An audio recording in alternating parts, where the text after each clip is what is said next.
Alright, so one of the things you want to pay attention to as you build up your city, and this is a basic thing, is as you get up to your buildings being past 32, you get bonuses from each building. Um, your iron mines give you army health, so on and so forth. So as you build some of these buildings up, including your houses, your infirmaries, all that stuff, you want to have kind of an idea of what you're planning on doing.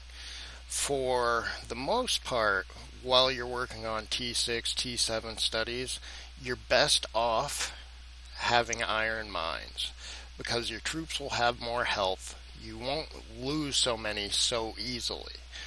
Um, so it's a good idea to have that extra health. That way, your army's sucking up some damage at least before it dies. It may not be dealing out a bunch, but it will soak up some of that damage to help your other partners in your order with successful wins as defenses and attacks and such. Um, you kind of want to have an idea of where you're going to be for a little while and your end game, like where I'm at. I'm pretty much maxed out on everything. My studies, even the foreign studies, I got less than 100 of these left. And I'm just picking at them here and there to help with points during OVO. It's not because I actually need the power, because I really don't, but it gives me something I can do other than demolish buildings and rebuild to help score points with studies and buildings. But right now, I've been playing with, having all iron mines, which helps. It does help with successful defenses in the far end of the game, but a lot of times I'm on the offense. So what I'm doing is I'm taking all my iron mines and I'm just getting rid of them. Just bam, every single one of them. Uh, this is going to make it so I can turn all of them into lumber mills and go fully offensive again. Mind you, I have full max VIP. Everything's pretty much maxed out. So this is my way of saying, hey, I'm going to be that guy that's going to be dealing out a lot of damage on our raids, our attacks, and even the Eternal Stronghold defenses, because you need attack for that too. I mean, yeah, if your troops live, then you win, but you also want to be dealing out damage too. So it all comes down to which troops are stronger overall in the end. And the attacking team usually has an advantage because if the attacking team has reps, well, if you got a pretty much maxed out player like me, you can host a 146 million troop raid. I can host a raid that size right now if I want to. The downside is I can't send any of my troops on that raid because I have to have raid gear on my hero with raid setup, which takes away from my own troops' stats. I can only send one troop on that raid, but I can host it so the rest of the order can fill it.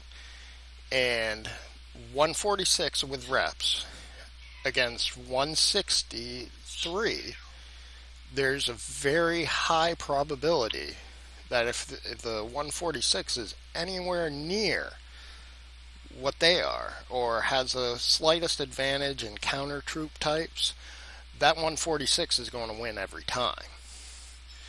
Unless that 146 is not really counter to what they're hitting, that 146 is going to win every time. Because you only have to kill 80% of the troops. Well, 146 versus 163 with reps, depending on how the defense is and what the attack is, you can easily kill the 163 with reps because you got the raid rep, you have all the troop type reps, and all of it kind of stacks on itself. Just the raid rep, you're talking 20% bonus to attack. Well, that 20% bonus, basically, if you have the 140 raid, well, you've already kind of met that 163, more or less. So that 146 raid, that's just kind of overdoing it, especially if you have all of the reps. So if you're defending and the opposing team has reps and they can fill a raid and they're just as strong as you are, they're going to wipe the floor with you. So be ready. Now, what else I'm doing here is I am taking out 2 of my houses because I'm adding on a 3rd barracks and a 3rd infirmary.